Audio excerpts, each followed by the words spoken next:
Hello and welcome back to the field office.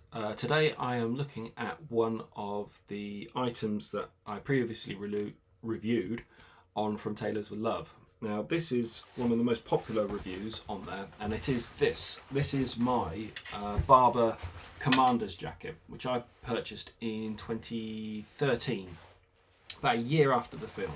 So originally, the Barbour jacket that was used was a limited jacket called and this is where I have to look at my notes, the XTK Beacon Heritage Sports Coat.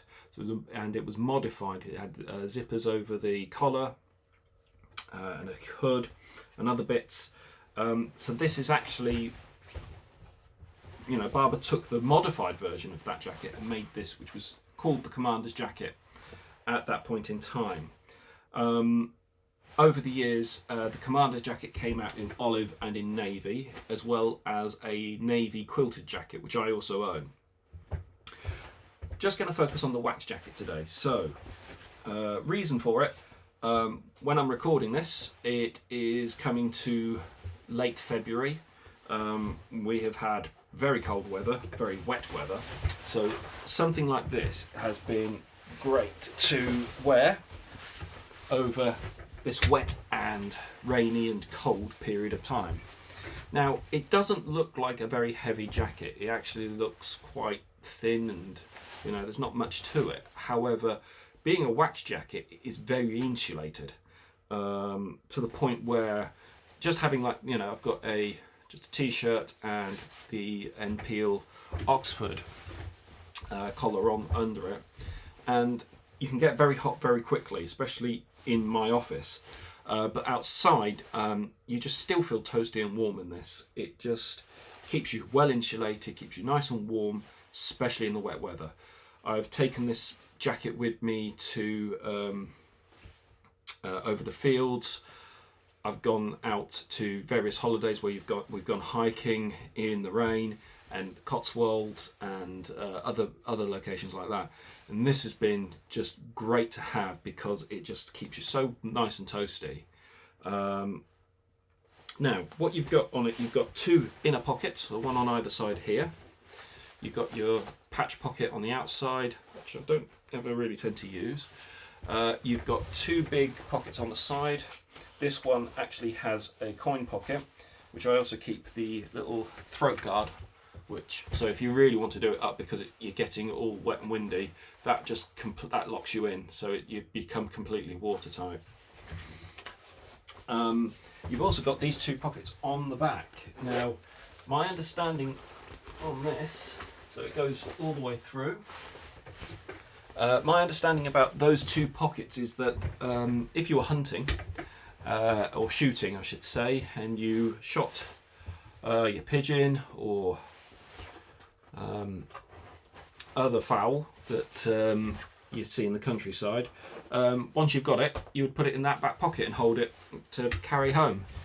I've never used it for that reason. I've probably put a nice warm scarf in, or a woolly hat, or some gloves.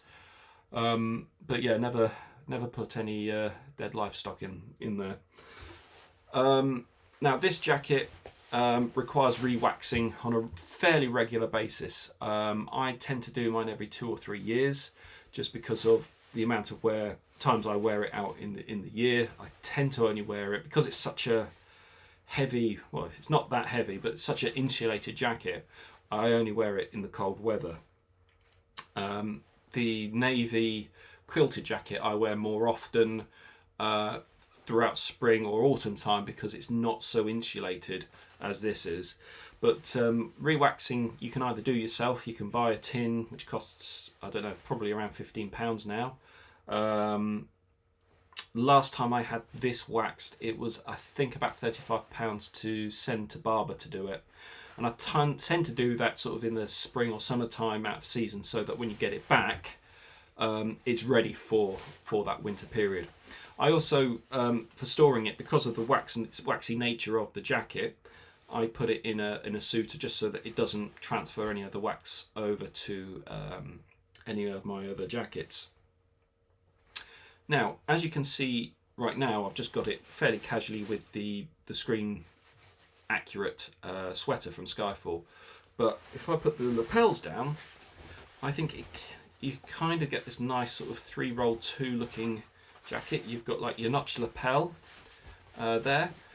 So you could kind of dress this up slightly by putting a shirt and tie on.